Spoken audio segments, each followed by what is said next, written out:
Senior Instructor, Civil Engineering. Sridhar Saswat Pritam Borua, Senior Instructor.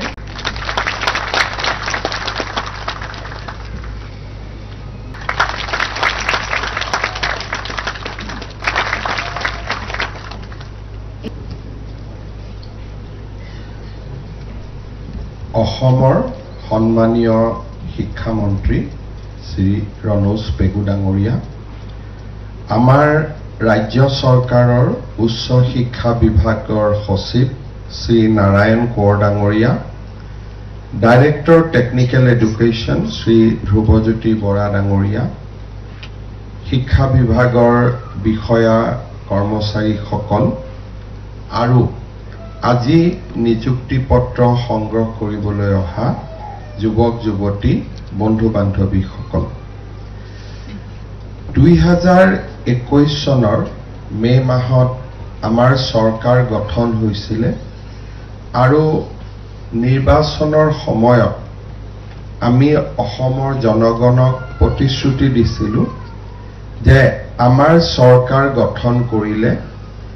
1 lakh যুৱক যুৱতীক আমি চৰকাৰী কৰ্মসংস্থাপনৰ ব্যৱস্থা কৰিম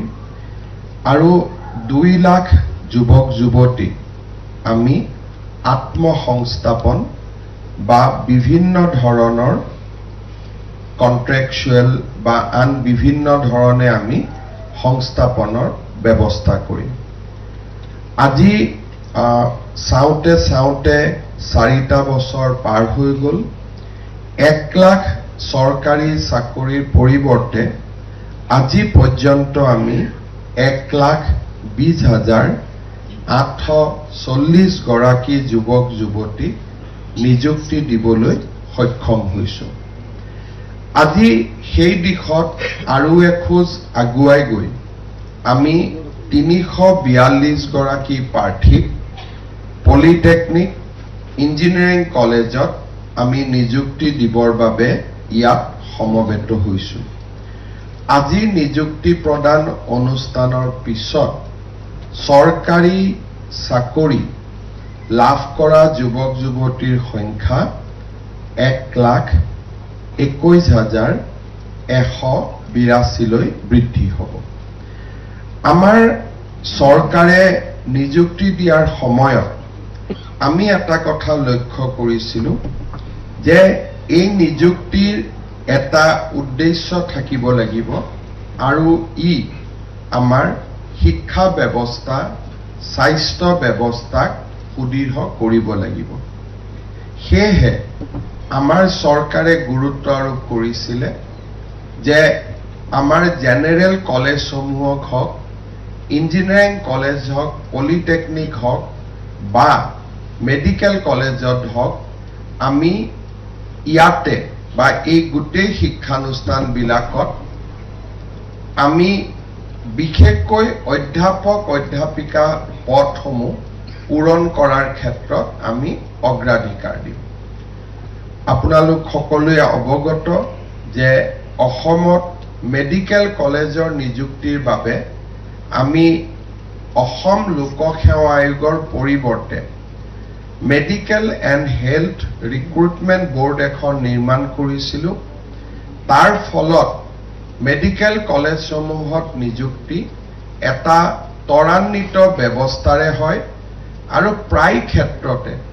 মেডিকেল কলেজত পোষ্ট গ্ৰেজুৱেট কোৰ্ছৰ ৰিজাল্ট দিয়াৰ দিনাখনেই আমি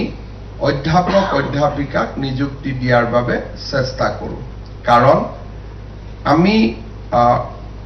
অনুভৱ কৰোঁ যে এনেকুৱা ধৰণৰ শিক্ষানুষ্ঠানসমূহত খালি পদ থকাটোৱে বিভিন্নজনক ক্ষতি কৰে, বিশেষকৈ ছাত্ৰ সমাজক বিস্তৰভাৱে ক্ষতি কৰে।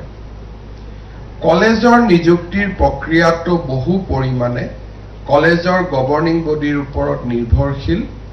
আৰু আমাৰ ৰাজ্য চৰকাৰে দায়িত্ব লোৱাৰ পিছত কেইবা হাজাৰো আমি মহাবিদ্যালয়সমূহত অধ্যাপক অধ্যাপিকাক নিযুক্তি দিবলৈ সক্ষম হৈছো। যোৱা প্ৰায় 10-15 বছৰ ধৰি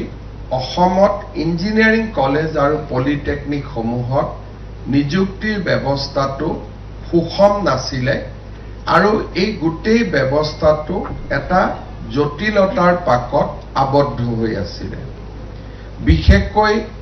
এটা সময়ত আমি যেতিয়া নতুনকৈ ইঞ্জিনিয়াৰিং কলেজসমূহ কৰিছিলো পলিটেকনিকসমূহ কৰিছিলো আমাৰ চৰকাৰে যিকোনো কাৰণতে নহওক স্থায়ী নিযুক্তিৰ বিপৰীতে অস্থায়ী নিযুক্তিৰ ৰাস্তা বাছি লোৱাৰ কাৰণে আমি এটা যেতিয়া স্থায়ী নিযুক্তি দিবৰ কাৰণে চেষ্টা কৰিছিলো পুৰণা লোকসকলেও আদালতৰ ওচৰ চাপিছিলে স্বাভাৱিকভাৱে নতুন নিযুক্তিৰ ওপৰত উচ্চ ন্যায়ালয়ে স্থগিতাদেশ দিছিলে আৰু প্ৰায় ৩টা বছৰ ধৰি আমি আদালতক এই নিযুক্তিৰ প্ৰক্ৰিয়াটো খুলিবৰ বাবে আমি এটা যাক প্ৰলং লিগেল বেটল বুলি কয় আমি বহু দিন আদালতৰ মাজত আবদ্ধ হৈ আছিলো এটা সময়ত আমি সিদ্ধান্ত লৈছিলো যে আমি ডক্টৰ বা মেডিকেল কলেজৰ প্ৰফেসৰ যেনেকৈ আমি নিযুক্তি দিওঁ আমি ইঞ্জিনিয়াৰিং কলেজ আৰু পলিটেকনিকতো নিযুক্তিৰ প্ৰক্ৰিয়াটো খৰতকীয়া কৰিবলৈ আমি এটা ইঞ্জিনিয়াৰিং সাৰ্ভিস ৰিক্ৰুটমেন্ট বোৰ্ড এটা আমি আৰম্ভ কৰিম